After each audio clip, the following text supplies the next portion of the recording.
Can you remember the first point that music you became aware of music when you were a kid? Yeah, it was the Pirates of Bloody Penzance. My father kept playing it all the time on 10 78 RPM records on our wind-up gramophone. Yeah, it wasn't that inspiring, you know. I was going to say, what? But it convinced me that wasn't the music I wanted to play, you know. So from that point, you thought, right, well, I got to find something. So what was the first kind of rock and roll that you got into? Well, it was Bill Haley in this country. America was more fortunate, you know, but like it was Bill Haley, and he was good, you know. But I mean, you knew he was. I mean, he wasn't very dangerous. He was a little fat guy with a kiss curl, you know what I mean? Yeah. And then Elvis showed up, and that was when you realised, that's the stuff, you know, because he taught an entire generation how to look, you know. You've picked the earliest of the music that we're going to play here. You picked comes from the Beatles, and you've picked "Slow Down," which is the old Larry Williams song they did. You've also got "I Saw Her Standing There." What took you to those two tracks, also the Beatles in particular, because they were pretty safe at that time, weren't they? Safe. Well, their kind of image, you know, it wasn't Elvis, was it? Well, it depends. It depends how you saw the Beatles, and you weren't there, and I was. That's true. You know, I mean, the Beatles were the hard guys. You know, they're from Liverpool, man. You know, the Stones are from the suburbs of, like, South London, you know. Give me a break, you know. I mean, if you want bad boys, talk to Ringo Starr. He comes from the Dingle in Liverpool, which at the time was like a no-go area, you know what I mean? So it's not a case of safe. They was wearing suits. They weren't safe. When you look back at your own professional career, what was the point that you decided that you were going to become a musician? Or didn't it happen like that? When I noticed how many girls there were available to these people who sang on TV surrounded by screaming women, you know. And I thought, well, that's a job for me, you know. And luckily my mother had a guitar hanging on the wall because she used to play Hawaiian guitar with my uncle at, like, you know, local weddings and things like. And I put some strings on that and tuned it up, and it was a terrible bloody neck because it was supposed to be played with a steel and finger picks, you know, but youth knows no barriers, you know, so I took it to school and it worked immediately. I was immediately surrounded by women. From then on, I couldn't even play it, you know, at the time. I mean, you had to learn it later. They expect you to play it eventually, you know. But it worked, and I've never looked back, as it were. You started playing, you were a guitarist before you were a bass player. Yeah. So in your kind of rhythm guitar, which gave you that mediocre guitarist is the word you want. Well, I was a good rhythm guitarist. I couldn't play lead, saved my life, you know. Yeah. But that led you to a different style of bass playing, which is what got you noticed. It certainly is different, yeah. Well, I don't actually play bass, you know. I play rhythm guitar and a bass, you know. Just happen to be holding the blade, yeah. We're going to take a track by the MC5 here, Human Being Lawnmower. You actually played with the MC5. You've been mates with them, I think, for a long time. Yeah, for a long time, yeah. What was it about this particular track? Because it's crackers. It's balmy, you know. I mean, there's no particular structure you can, like, follow. Every bit of it's different, you know. It's excellent. How do you look back on your Hawkwind years now? I don't look back at them, really. I mean, they're still right now in my head, you know, because if you remember something really well, then it's present, you know.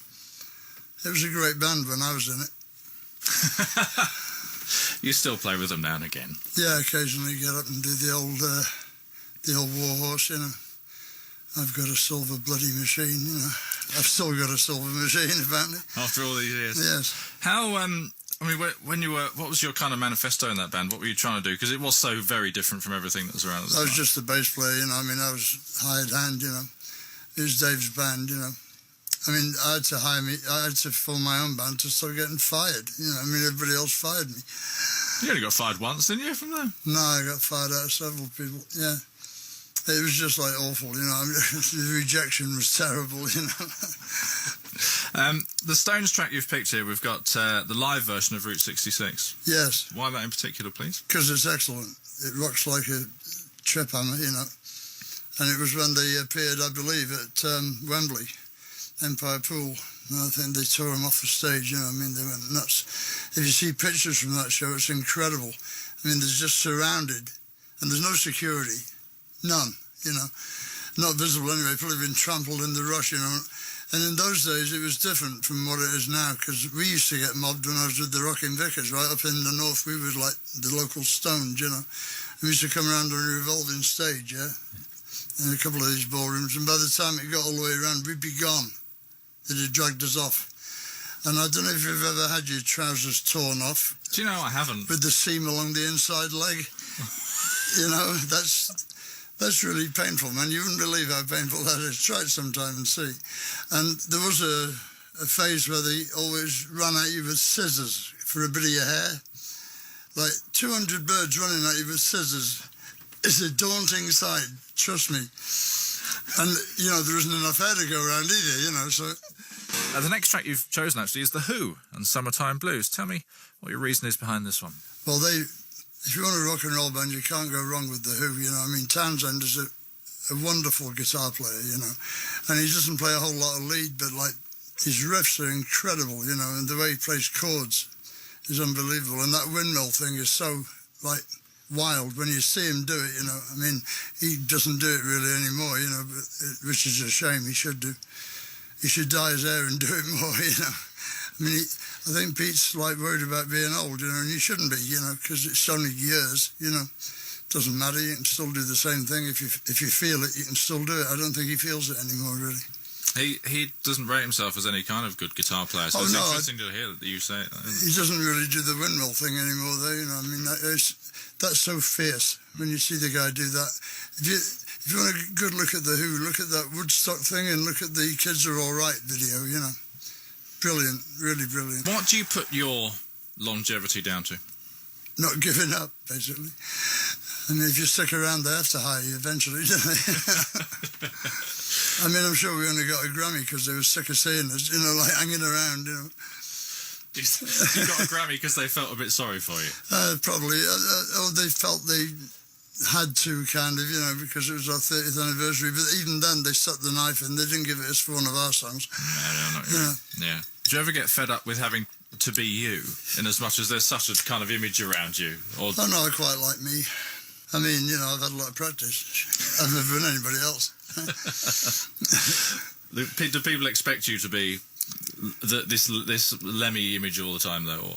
Some people kind of expect you to come through the door laying about you with a hatchet, you know, but it's impossible to be like that all the time, you know. I mean, it's really boring for a start. I want to play a Ramones track here, which you... the Ramones, what a great band that was. Well, yeah, you've chosen I Want to Be Sedated. You played with them. Yeah, on several a few occasions. times. I wrote a song in tribute to them and they ended up doing it. Really? Ramones, R-A-M-O-N-E-S. I wrote that. You wrote that, yeah. What was it about that band for you? Because they were fabulous. They understood. Joey understood about rock and roll. You know, he knew the structure of a good rock song. You know, because although they're really fast, those songs, you slow them down. They're a rock and roll song from the 50s. You know. And he was really good at that. I want to take a Sex Pistols track as well that you've chosen. You covered brilliantly "God Save the Queen," but you've actually chosen "Anarchy in the UK." Yeah. Well, I mean, I couldn't choose "God Save the Queen," you know, because we did the better version. Hello, John. I know. Hello, John. Yeah. I've been on Steve's radio show in LA. You know, he's got a radio show on the internet in LA on 103.1. And that's a really good show, you know. He has interesting guys on there sometimes. Did you feel an affinity with the Sex Pistols? Because you were kind of crossed the rock-punk boundaries with Motorhead in the we did, yeah. We were the only long-haired band they'd wear, you know, like, really. Well, they loved you. Yeah, because if you shut your eyes, we sound like a punk band, you know. Yeah. Like, so it was the same, like, ethic. Do you listen to much new music these days, Lemmy? I mean, you were recently in the... new video for Airborne, weren't you? They were brilliant, you know, I like them. They've got the AC/DC ethic going for them, you know, kind of. And, do you think rock's pretty good at the moment? Because it seems to be quite a lot about. Well, it'll always survive, you know, no matter what the media does to it or tries to dismiss it, you know, I mean, you'll never get rid of rock and roll, you know, because it's basic, you know, enjoy yourself music. And there's no better enjoy yourself music than rock and roll. So it'll always be around. Luckily for you, else you'd lose your job. Yes, we would. There's enough of that going on today. And also, now you've picked the first track from the first album, The Damned, which is neat. And I think you played on some demos with The Damned, didn't you? And I mean, I know you've done some bits on stage with them, but I did the first show with them and they reformed. Yeah, that was the thing you did there. They're pretty phenomenal band as well. Yeah, I love The Damned. You know, I mean they were the real embodiment of punk, as far as I was concerned. You know, because I mean, look at them. They're four completely different people. You know, like they're nothing in common at all. You know. and they get on stage and it's like nuts, you know. The captain just as a large teddy bear with the bowler out on, you know what I mean? We did this TV show with him in Munich, and on the way over, the crew, because he didn't have a case for his bass, right? I mean, it was just being carried. Yeah. And they broke it in half, right? So they didn't tell him. They, like, screwed it back, glued it back together or something. And on the show itself, live, it broke in half, you know. And the end, luckily, they were miming, like, you know. Yeah.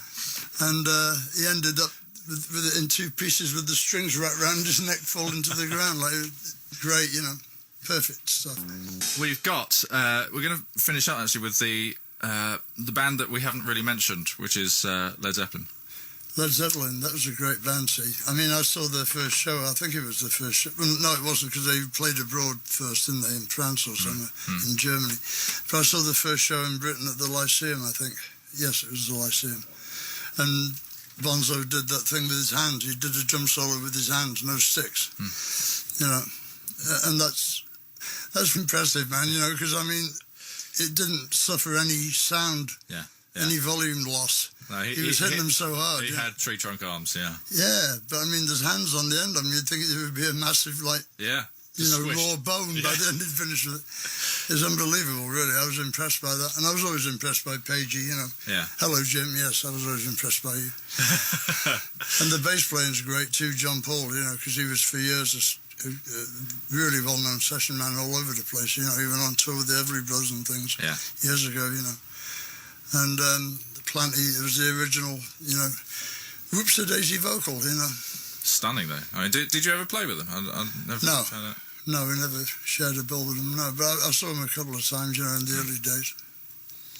You picked Black Dog. Why would that be? It's a perfect rock and roll number, isn't it, you know. It's like, you start off with that screaming, you know, and it's brilliant, you know. It's like an old rock and roll song played by people in 1970, whatever it was, you know.